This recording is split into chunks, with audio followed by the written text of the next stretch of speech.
Guys, तो आज हम लोग नेक्स्ट वीडियो पढ़ने जा रहे हैं। नेक्स्ट टॉपिक पढ़ने जा रहे हैं रोग निदान का, जो कि है निदान पंचक।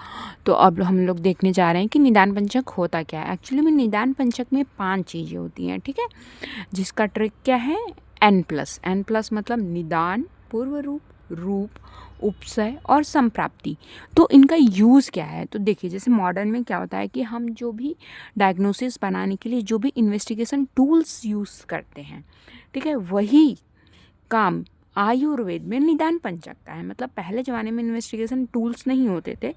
पहले ज़माने में क्या होता था, निदान पंचक के बेसिस पे ही जो आचार्य होते थे वो डायग्नोसिस बनाते थे, ठीक है। तो उसमें क्या क्या चीज़ें आती हैं, निदान, पूर्व रूप, रूप, उपसय और संप्राप्ति। अब हम देखेंगे कि कैसे इनका यूज़ करके हम ये पता लगाते थे कि क्या डिजीज़ क्या है और वो ट्रीटेबल है, नॉन ट्रीटेबल है या फिर याप पे है। मतलब हमेशा दवा खानी पड़ेगी पेशेंट को, ठीक है।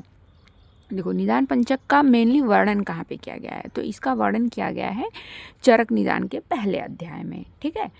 तो जो निदान स्थान है, मतलब निदान स्थान में चरक ने जो फर्स्ट अध्याय है उसमें इसका वर्णन किया है। और अष्टांग संग्रह और अष्टांग हृदय उन्होंने भी निदान स्थान में, मतलब सभी ने निदान स्थान में ही निदान पंचक का वर्णन किया गया। अब निदान स्थान में कितने चैप्टर होते हैं अलग अलग आचार्य के अनुसार। तो देखो भेल, चरक और काश्यप सब ने 8 ही माने हैं। अष्टांग संग्रह और हृदय ने 16 माना है, ठीक है। निदान स्थान को व्याधि निग्रह स्थान भी कहते हैं। इसका महत्व क्या है, तो चिकित्सा सौकार्य है ना, मतलब इसके वजह से हमें चिकित्सा करने में क्या होती है, आसानी होती है। तो हम पहला पढ़ेंगे कि निदान पंचक में 5 चीज़ें हैं, जिसमें से कि पहला क्या है, पहला निदान है। तो निदान क्या होता है, निदान इज़ लाइक कि जिसकी वजह से आपको व्याधि हो रही है, कारण, ठीक है। इसके अलग अलग पर्याय भी हैं, तो इसको याद कैसे करोगे, जैसे हेतु, निमित्त, आयतन, कर्ता, कारण, प्रत्यय और समुत्थान। तो इसकी ट्रिक क्या है, हनि आग का प्रसूप, हेतु, निमित्त, आयतन, कर्ता, कारण, प्रत्यय, समुत्थान। अब इसके भेद तो आचार्य चरक जो थे उन्होंने मेनली 3 भेद बताए हैं, और साथ में इंद्रियात संयोग, यानी हमारी 5 इंद्रियां हैं, ठीक है। अब उनके जो भी इंद्रियात है, यानी जो उनके विषय हैं, उनके साथ हीन हो रहा है संयोग, ठीक है, या मिथ्या हो रहा है या अति योग हो रहा है। यानी जैसे कि हम मुंह से जैसे बोलते हैं, ठीक है, तो या तो हम बोल ही नहीं रहे हैं, है ना, या फिर हम बहुत बोल रहे हैं। आप अगर बहुत ज़्यादा बोलोगे तो आपके वोकल कार्ड्स क्या होंगे, मतलब बहुत तेज चिल्लाओगे, बहुत ज़्यादा गुस्सा करोगे किसी के ऊपर तो आपकी आवाज़ भी जा सकती है ना, उसमें इंजरी भी हो सकती है, या फिर गलत बोल रहे हो, ठीक है। ऐसे ही आँखों का है, तो आँखों का जैसे कि अति योग में क्या हो गया, जैसे कि आजकल के बच्चे करते हैं कि बहुत ज़्यादा मतलब फ़ोन चलाते हैं, बहुत ज़्यादा स्क्रीन टाइम होता है, तो उसकी वजह से क्या होता है कि उन्हें कम ही उम्र में चश्मा लग जा रहा है, उनकी आँखें ख़राब हो जा रही हैं। तो ये अति योग हो गया। हीन योग यानी आप देख ही नहीं रहे हैं आँखों से, या फिर मिथ्या योग, ऐसी चीज़ें देख रहे हो जो नहीं देखनी चाहिए आपको, है ना। फिर प्रज्ञापराध का मतलब ये होता है कि आप जानबूझकर ऐसी चीज़ें कर रहे हो जो आपको नहीं करनी चाहिए। मतलब आपको पता है कि ये चीज़ मेरे लिए हानिकारक है, लेकिन फिर भी आप उसको कर रहे हो, तो उसको प्रज्ञापराध कहते हैं, ठीक है। जैसे कायिक प्रज्ञापराध हो गया, वाचिक, मानसिक। कायिक प्रज्ञापराध का मतलब क्या हुआ कि आप हिंसा कर रहे हो, है ना, चोरी कर रहे हो, ठीक है, या पर स्त्री का भोग, ऐसे मतलब ऐसी चीज़ें, मतलब फिजिकली ऐसे वर्क, ठीक है। वाचिक मतलब आप मुंह से किसी को बुरा भला बोल रहे हो, ठीक है, आप किसी के बारे में बुरा भला बोल रहे हो तो वो उसको तो हर्ट करेगा ही करेगा, बट आपके भी तो काम बिगाड़ेगा ना, ठीक है। दूसरा मानसिक, यानी आप बुरा सोच रहे हो, ठीक है, मतलब आपको पता है कि क्रोध नहीं करना चाहिए, फिर भी आप क्रोध कर रहे हो। आपको पता है कि चिंता नहीं करनी चाहिए, मैं चिंता किसी भी चीज़ की, देखिए आप किसी भी चीज़ की चिंता करके क्या आपको लगता है कि आपको चिंता करने से वो चीज़ जल्दी हो जाएगी, नहीं होगी, वो अपने ही टाइम से होगी, लेकिन आप चिंता कर रहे हैं, और चिंता कर कर के आप क्या कर रहे हैं, माइंड पे स्ट्रेस डाल रहे हैं, तो ये हो गया मानसिक, ठीक है। फिर उसके बाद परिणाम, यानी काल की वजह से भी कुछ चीज़ें होती हैं, जैसे कि बुढ़ापे में आपके अलग रोग होते हैं, ठीक है। बच्चे होते हैं आप तो हमें अलग रोग होते हैं, यंग लोगों में अलग रोग, मतलब मेजॉरिटी ऑफ डिजीजेस जो होती हैं जो कुछ टाइम मतलब होती हैं, जैसे पार्किंसन डिजीज़ हो गया, ये सारी चीज़ें क्या होती हैं, ये सब बुढ़ापे की डिजीज़ मानी जाती है। मतलब कि यंग एज में बहुत हो, ऐसा नहीं है कि नहीं हो सकती हैं, बट बहुत कम होती हैं। ठीक है, अब जैसे रेस्पायरेटरी डिसऑर्डर्स होते हैं ना, रेस्पायरेटरी ट्रैक्ट इन्फेक्शन, तो वो बच्चों में होने के चांसेस बहुत ज़्यादा होते हैं, न्यूमोनिया ये सब चीज़ें। तो एज के अकॉर्डिंग हो गया, या फिर आपका जैसे कि बरसात के सीज़न में बहुत ज़्यादा वायरल डिजीज़ेज होती हैं, तो अलग अलग सीजनल डिसऑर्डर्स भी अलग होते हैं, तो वो काल के बेसिस पे हो गया। ठीक है, इसकी निरुक्ति क्या है, निदीयते निबिध्यते हेत्वादि संभो संबंधो व्याधिर अनिन निदानम, ये भट्टार हरिश्चंद्र ने बोला है। मतलब जिसकी वजह से क्या हो रही है, आपको ऐसे हेतु जिसको सेवन करने से आपको व्याधि हो रही है, उसको क्या कहते हैं, निदान कहते हैं। ठीक है, अब देखो हरिश्चंद्र के अकॉर्डिंग इन्होंने 4 निदान के भेद बताए, मतलब अलग अलग आचार्यों ने अलग अलग बताए हैं। जैसे सन्निकृष्ट, सन्निकृष्ट का मतलब हो गया कि एकदम जो नज़दीक का है, मतलब डायरेक्टली उस व्याधि को कॉज कर रहा है, जो जैसे कि दोष प्रकोपक आहार विहार। विप्रकृष्ट मतलब कि जो डायरेक्टली नहीं है, ठीक है, इनडायरेक्टली, जैसे कि रुद्र का कोप, रुद्र के कोप से ज्वर की उत्पत्ति हुई है, बोला जाता है ऐसा। व्यभिचारी, व्यभिचारी मतलब कि कुछ ऐसी चीज़ें कि मतलब जैसे बेचारा, इसकी मतलब याद कर लो कि ऐसे आपको याद रहेगा। जैसे दूसरी विष, दूसरी विष क्या होता है कि हमारे बॉडी में जो विष होते हैं वो इतनी क्वांटिटी में नहीं होते हैं कि वो रोग कॉज कर पाए, लेकिन जब जब उसका पर्टिकुलर वो सीज़न आता है, जबकि उसका बल बढ़ता है, तो आपको वो रोग कॉज करेगा, मतलब आपको तभी हार्म करेगा। जैसे कि आप देख सकते हैं तमक श्वास, जैसे देख सकते हैं कि अगर आप तमक श्वास, जैसे जब ठंड का मौसम हो, मतलब जो एलर्जिक डिजीज़ेज होती हैं, जब ठंड का मौसम हो या जब मतलब एयर पॉल्यूशन हो, केवल तभी वो आपको परेशान करेंगी। नॉर्मली अगर गर्मियों का दिन है तो गर्मियों के टाइम में जो जिनको भी अस्थमा होता है उनको कम दिक्कत होती है, लेकिन अगर वहीं ठंड का समय है तो उनको दिक्कत ज़्यादा हो रही है, क्योंकि वो जो दोष हैं गर्मियों में कम हो जा रहे हैं, लेकिन ठंडियों में क्या हो जा रहे हैं, वो बढ़ जा रहे हैं, मतलब वो काल की वजह से, मतलब वो किसी फैक्टर पे डिपेंड कर रहे हैं, है ना, अकेले वो नहीं कॉज कर पा रहे हैं आपको डिजीज़। पर्टिकुलरली उसका जो फैक्टर है, जो उसको क्या दे, बल दे, वो चाहिए उसको। और प्राधानिक, प्राधानिक मतलब कि विष जैसे, मतलब वो डायरेक्ट आपने खाया और तुरंत दोष प्रकोप हुआ, तुरंत आपकी मृत्यु हो गई, ऐसा। अब जैसे सन्निकृष्ट वाला क्या है कि उसमें आप करोगे, फिर उसके बाद धीरे धीरे दोष प्रकोप होंगे, पूरी संप्राप्ति होगी, एंड देन आपको क्या होगा, डिजीज़ होगा। और भी अदर टाइप्स भी होते हैं, जैसे निदान के बांटे गए, जैसे उत्पादक हेतु, व्यंजक हेतु। उत्पादक हेतु का मतलब क्या है कि जो उत्पादन कर रहा है, ठीक है, जैसे कि हेमंत में कफ का संचय होता है, हमें पता है। और व्यंजक हेतु मतलब कि वसंत में क्या होता है कि वसंत में लेकिन प्रकोप होता है, तो वसंत में प्रकोप क्यों होता है, क्योंकि वसंत में सूर्य जो का ताप पड़ रहा है, उसकी वजह से कफ पिघल रहा है और फिर वो स्रोतसों को ब्लॉक कर रहा है, तो वो व्यंजक हेतु है। ठीक है, उत्पादक हेतु मतलब जो कफ को जिसने क्या किया, जिसने दोष को वो किया, बढ़ाया, लेकिन अब दोष बढ़ तो गया है, मतलब वो संचय तो हो गया है, बट जो उसका प्रकोप जो कर रहा है उसको हम क्या बोल रहे हैं, व्यंजक हेतु कह रहे हैं। ऐसे ही दोष हेतु होता है, मतलब कि जो वात पित्त कफ को बढ़ाए। व्याधि हेतु मतलब जो व्याधि का पर्टिकुलरली कारण हो, जैसे कि मृतिका भक्षण जन पांडु, उसमें क्या है कि जो पांडु हो रहा है वो एक रोग है, उसका कारण क्या है, मृतिका भक्षण, तो मृतिका भक्षण क्या हो गया, व्याधि हेतु हो गया। उभय हेतु मतलब जो व्याधि को भी कर रहा है और दोष को भी बढ़ा रहा है, दोनों चीज़ें। जैसे वात रक्त, ये चक्रपाणी ने इसका वो दिया है। और भी होते हैं, जैसे बाह्य हेतु होता है, अभ्यंतर हेतु होता है। बाह्य हेतु मतलब आहार विहार, जो आप बाहर से ले रहे हो। अभ्यंतर हेतु जो आपके अंदर जो शरीर में है, तो शरीर में कौन दोष मतलब कौन रोग कॉज करता है आयुर्वेद के अनुसार, तो दोष ही कॉज करते, दोष और दोष से जैसे अलग और भी कुछ इम्पॉर्टेंट है, जैसे कि निमित्त कारण जो होता है वो क्या बोला जाता है कि आहार और विहार जो होते हैं वो व्याधि के निमित्त कारण बोले जाते हैं, जबकि समवायी कारण क्या होता है, तो दोष दोष से समझना होती है। मतलब जब तक आप दोष को बढ़ा दिया आपने, अब दोष बढ़ा क्यों, क्योंकि आपने आहार विहार किया दोष प्रकोपक। लेकिन जब तक दोष और दुष्य की समूर्छना नहीं होगी तब तक व्याधि नहीं होगी। तो समवायी कारण मतलब जिसके बिना वो काम हो ही नहीं सकता वही तो उसका समवायी कारण होता है। तो वो क्या हो गया, दोष दुष्य समूर्छना। अब हम देखेंगे पूर्व रूप।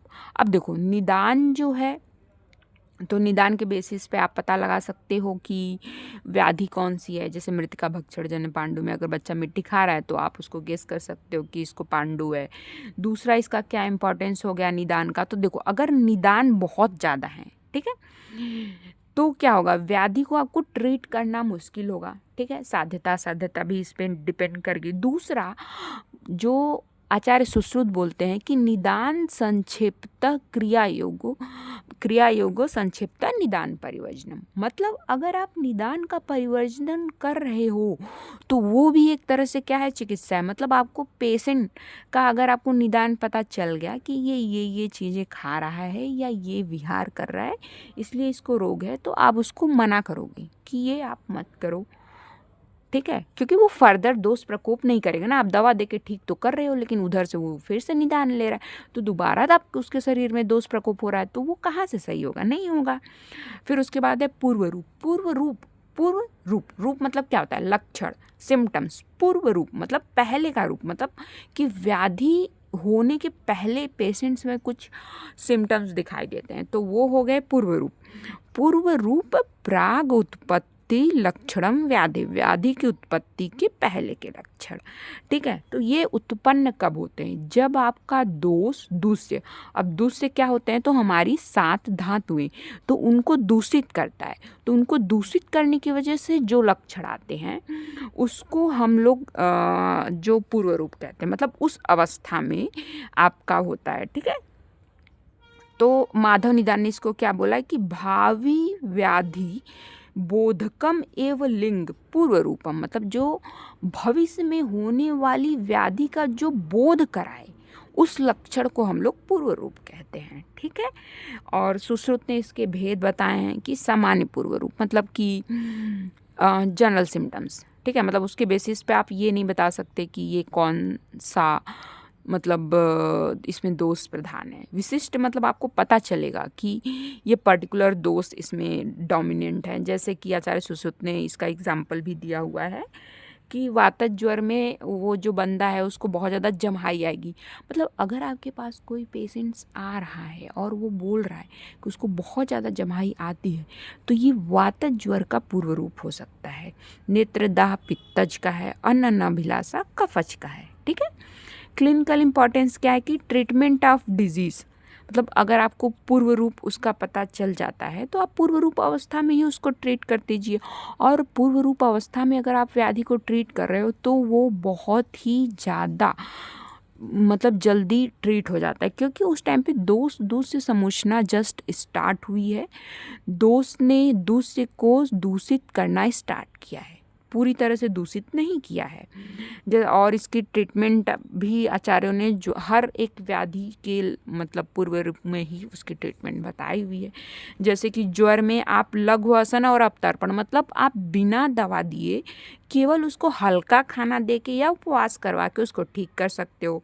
साध्यता असाध्यता का निर्णय, ऐसा आचार्य बताते हैं कि अगर किसी व्याधि में पूर्व रूप उसके सारे हैं, ठीक है, मतलब तो वो व्याधि ट्रीट करना आसान नहीं होगी, ठीक है। डिफरेंशियल डायग्नोसिस में भी हेल्प करती है।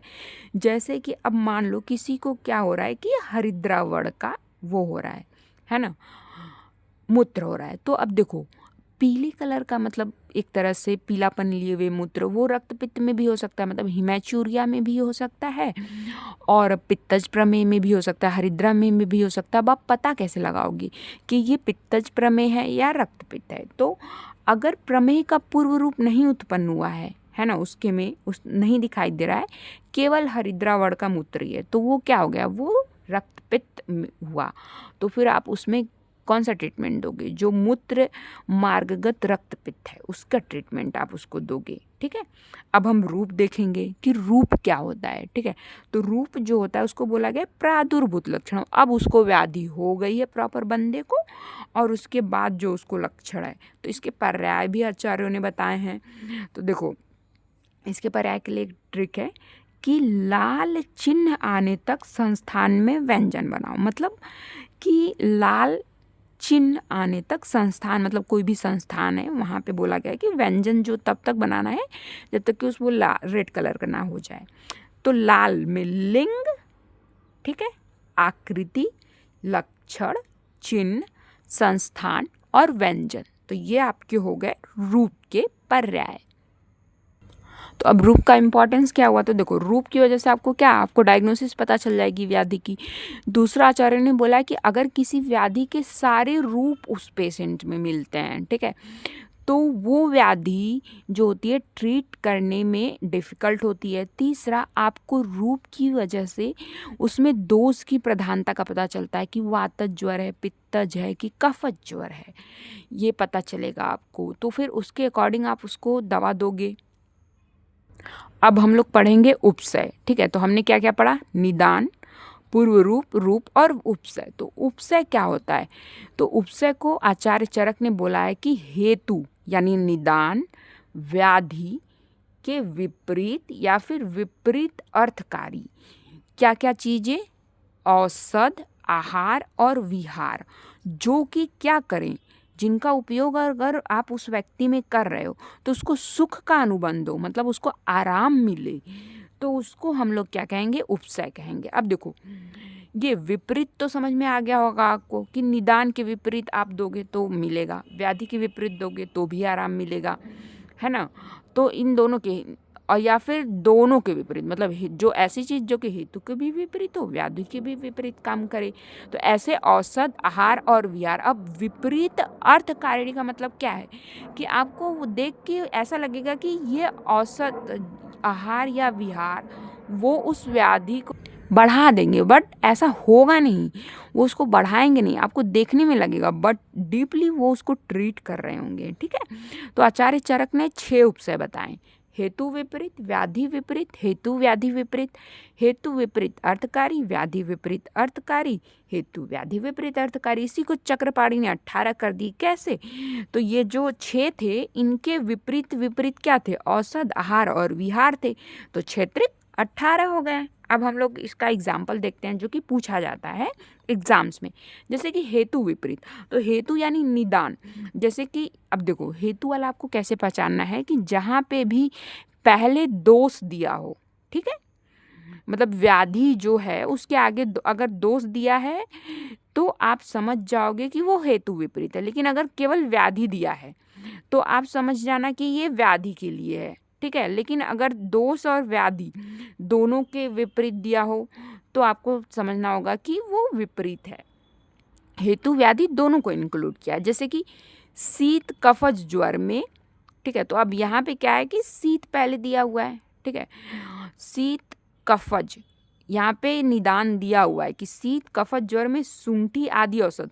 तो देखो पहले ये देखना है तुम्हें कि क्या दिया है, औषध है, अन्न है या विहार है। तो उससे तुम्हें ये पता चल जाएगा कि ये औषध, अन्न या विहार है। अब तुम्हें पता करना है कि ये हेतु के लिए दिया है या व्याधि के लिए दिया है।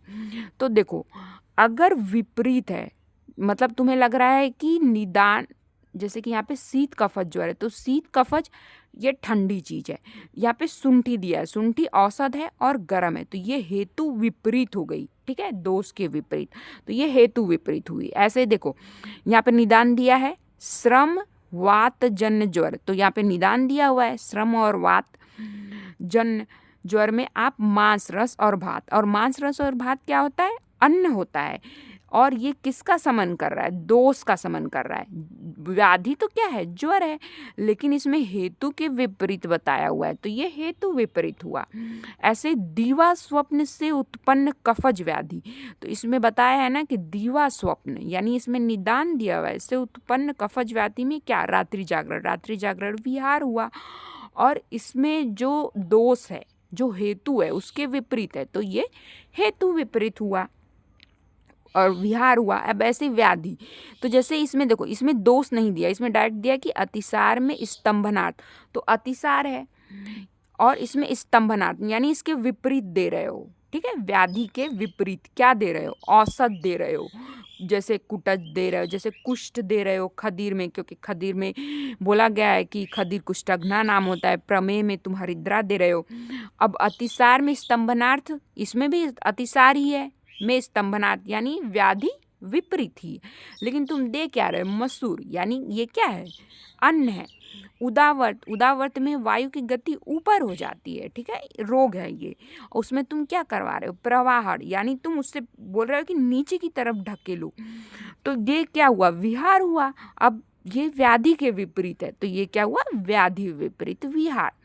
अब हेतु व्याधि विपरीत, यानी इसमें ऐसी चीजें दी जाएंगी जो हेतु को भी विपरीत हो, व्याधि के भी। जैसे वातिक शोथ में वातहर और सोथर दसमूल, दसमूल हम जानते हैं कि वो सोथर भी होता है और वाथर भी होता है। यानी इसने व्याधि को भी ट्रीट किया जो कि सोथ था, और दोष को भी ट्रीट किया जो कि वात था। ठीक है, ऐसी वात कफ जन्य ग्रहणी में तक्र, तक्र हमें पता है कि वात और कफ नाशक होता है, यानी इसने दोष के विपरीत है। प्लस ग्रहणी, ग्रहणी के लिए तक्र बहुत अच्छा बोला गया है, यानी ये रोग के लिए भी है। प्लस ये क्या है, अन्न है, तो ये क्या हुआ, व्याधि और हेतु विपरीत अन्न हुआ। और दूसरा, स्निग्ध पदार्थों के सेवन और दीवा स्वप्न से उत्पन्न तंद्रा में रुक्त रात्रि जागरण। देखो तंद्रा है, तो तंद्रा में पेशेंट को क्या रहेगा, आलस रहेगा। अब उसमें तुम रुक्ष रात्रि जागरण कर रहे हो, तो ये तंद्रा को भी ट्रीट करेगा, यानी ये व्याधि के भी विपरीत है। प्लस ये स्निग्ध पदार्थों के सेवन और दीवा स्वप्न से उत्पन्न था ना, तो यहाँ पे रुक्ष रात्रि जागरण ये इसके भी उल्टा है, निदान के भी उल्टा है, यानी ये निदान और व्याधि दोनों के उल्टा हो गया। ठीक है, अब हम विपरीत अर्थकारी। देखो विपरीत अर्थकारी तुम ऐसे पहचान जाओगे कि तुम्हें लगेगा कि अरे यार ये तो इस चीज़ को बढ़ा रही है, ये इसको कैसे ट्रीट कर रही है। ठीक है, बाकी सेम फंडा इधर का लगेगा, है ना। जैसे देखो पित्तज व्रण, तो पित्त है, पित्त दोष यानी निदान हो गया, यानी इन्होंने पित्तज कुछ ना कुछ तो खाया होगा। अब उसमें उष्ण उपना, उष्ण उपना क्या करेगा, और बढ़ाएगा। लेकिन डीप डाउन देखो तो जो पित्तज व्रण है वो उसको और जल्दी पका के क्या करेगा, जो पच्यमान अवस्था में जो पेशेंट परेशान हो रहा होगा जल्दी पक जाएगा, उसको आराम मिल जाएगा। तो डीप डाउन तो वो ट्रीट ही कर रहा है। ऐसे पैतिक व्रण में विदाही अन्न, यहाँ पे भी पकाने के लिए तुम उसको जल्दी क्या दे रहे हो, लेकिन अन्न दे रहे हो। और वातिक उन्माद में भय दर्शन, ठीक है, मतलब वातिक उन्माद में तुम उसको क्या कर रहे हो, और ज़्यादा डरा रहे हो। तो एक तरह से ये वात को और बढ़ाएगा, तुम्हें लगेगा कि अरे लेकिन ये ट्रीट कर रहा है। तो इसीलिए ये यहाँ पे क्या है, जो वात है हेतु है ना, उसी के विपरीत है। अब व्याधि विपरीत में, व्याधि विपरीत में तुम्हें व्याधि के उल्टी उल्टी मिल जाएंगी, जबकि हेतु विपरीत में तुम्हें उसके आगे दोष रहेगा, फिर दोष के विपरीत यहाँ पे मिलेगा और दोष के समान यहाँ पे मिलेगा। ठीक है, छर्दी रोग में तुम और उसको वमन करवा रहे हो, अतिसार में और क्या करवा रहे हो, और विरेचन करवा रहे हो, लेकिन यहाँ पे दुग्ध दे रहे हो, क्योंकि ये अन्न का एग्जाम्पल है। छर्दी रोग में वमन के लिए प्रवाहण, और उसको बोल रहे हो उंगली डाल के उल्टी करवा दो। और हेतु व्याधि विपरीत में जैसे कि प्लुष्ट अग्निदग्ध में उष्ण अग्रु लेप है। ठीक है, अब इसमें क्या है, अग्निदग्ध है, उसमें तुम अग्रु का लेप कर रहे हो। जैसे स्थावर विष है, स्थावर विष में और तुम विष ही दे रहे हो, विष एक औषध है, अब स्थावर विष में तुम जांगम विष दे रहे हो। ठीक है, मद्यपान जन्य मदात में तुम और उसको मद्य दे रहे हो। व्यायाम जनित सम्मूढ़वाद में तुम उसको तैरा रहे हो, तो व्यायाम जनित है, सम्मूढ़वाद है, उसमें तुम उसको और तैरा रहे हो, मतलब एक तरह से तुम और उसको व्यायाम ही करवा रहे हो, है ना। तो ये हुआ ना विपरीत अर्थकारी। फिर उसके बाद अब अनुपसय दिखेंगे। अनुपसय का मतलब होता है उपसय के विपरीत को अनुपसय कहते हैं। अब उपसय की यूज करने से उसको सुख अनुबंध हो रहा था, अनुपसय के करने से क्या होगा, उसको सुख अनुबंध नहीं होगा, उसकी व्याधि और बढ़ जाएगी। इसीलिए इसको क्या बोला गया है, व्याधि असात में भी बोला गया है, ऐसा अष्टांग हृदय ने बोला है। ठीक है, अब हम संप्राप्ति देखेंगे लास्ट। संप्राप्ति मतलब है कि पैथोजेनेसिस, व्याधि का व्यापार मतलब कि कैसे कैसे तुमने निदान का सेवन किया, फिर कैसे दोष बढ़े, फिर वो दोष कैसे किस धातु में गए, उसको कैसे दूषित किया, फिर कैसे सिम्टम्स, ये सारी चीज़ें तुम्हें पता चलती हैं इससे। तो अब जब तुम डीप डाउन मतलब उसका तुम पूरी पैथोजेनेसिस तुम्हें पता चल जाएगी, तो उसको तुम ट्रीट कर सकते हो। ठीक है, तो संप्राप्ति का पर्याय क्या क्या है? जाति आगति भी कहते हैं। तस्मात् व्याधि जनक दोष व्यापार विशेष युक्तम व्याधि जन्मे संप्राप्ति, ऐसा चक्रपाणी ने बोला है कि जो व्याधि का जनक मतलब व्याधि को जो जन्म देने वाले दोष हैं, उनका जो व्यापार विशेष है उसको क्या बोलते हैं? संप्राप्ति। इसके भेद कितने हैं? तो देखो, संख्या संप्राप्ति, प्राधान्य, विधि, विकल्प, बल काल और बल काल विशेष संप्राप्ति, जो कि चरक ने बताया है, जबकि वाग्भट ने भी 5 ही बताए हैं, लेकिन इन्होंने विधि संप्राप्ति को नहीं बताया है। उसकी जगह पे इन्होंने बल काल को अलग अलग बता दिया, तो इनके भी 5 ही रह गए। तो अब हम सबको अलग अलग वो करेंगे। ठीक है, जैसे संख्या में केवल आपको ये बताया जाएगा कि ज्वर 5 प्रकार का होता है, गुल्म भी 5 प्रकार का होता है, रक्तपित्त 3 प्रकार का होता है, प्रमेय 20 प्रकार का होता है। केवल आपको संख्या के बारे में पता चलेगा और कुछ भी नहीं पता चलेगा उसके अंदर, मतलब कि किस बेसिस पे उसको 5 प्रकार का बोला गया है, किस उसके अंदर मतलब वातज पित्तज कफज, ये सब चीज़ें आपको नहीं पता चलेंगी। प्राधान्य में हमें पता चलता है कि दो जो तरतम के आधार पे हम ये देखते हैं कि इसमें कौन सा दोष ज़्यादा प्रधान है। जैसे कि अगर आप प्रमेय की बात करें तो प्रमेय के 20 प्रकार हैं। ठीक है, वातज, और जिसमें भी ब्रॉडली अगर देखा जाए तो वातज, पित्तज और कफज है। लेकिन अगर आप पढ़ेंगे प्रमेय को, तो बोला गया है कि प्रमेय त्रिदोषज है, जिसमें कि कफ प्रधान है। कुष्ठ को भी त्रिदोषज बोला गया है ना। तो ऐसे कि उसमें पर्टिकुलर एक दोष लेकिन प्रधान है, बाकी सारे उसके साथ लगे हुए हैं। तो प्राधान्यम पुनर्दोषाणाम तरतम। अब हम पता क्यों करना चाह रहे हैं? पता इसलिए हम करना चाह रहे हैं कि जो दोष प्रधान है, तो ऐसा बोला जाता है कि अगर आप प्रधान दोष को ट्रीट कर दोगे तो जो अप्रधान वाले हैं वो अपने आप शांत हो जाएंगे। जैसे गुल्म में प्रधान दोष होता है वात, तो अगर आप वात को ट्रीट कर दो तो बाकी सारे दोष जो होते हैं वो अपने आप ट्रीट हो जाएंगे, क्योंकि जब वात बढ़ता है ना, तो वही सारे दोषों को लेके इधर उधर जाता है और सारे धातुओं को दूषित करता है। स्वातंत्र पारतंत्र व्याध्य प्राधान्यम आदि से, ये अष्टांग हृदय ने बोला कि हमें इससे उसकी स्वतंत्रता और प्रतंत्रता का पता चलता है। तो प्राधान्य में हमने देख लिया कि कौन सा दोष सबसे ज़्यादा है, कौन सा कम है।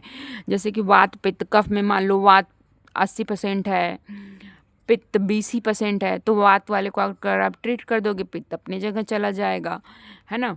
विधि संप्राप्ति में हम देखते हैं कि जैसे कि संख्या संप्राप्ति में क्या था कि हमें सिर्फ ये पता है कि हाँ ये 5 प्रकार का, ये 8, ये 9, ये 10 ऐसे। विधि में हम उसका डीप डाउन जाके देख रहे हैं, पूरा उसका क्लासिफिकेशन देख रहे हैं। जैसे कि द्विविध व्याधि होती है, निज और आकंतुज भेद से होती है। अगर त्रिविध देखा जाए तो त्रिदोष भेद से होती है। मतलब हमें इसमें पता चल रहा है कि हम उसको 2 प्रकार का या 3 प्रकार का या 4 प्रकार का कह रहे हैं, तो क्यों कह रहे हैं, on the basis of what.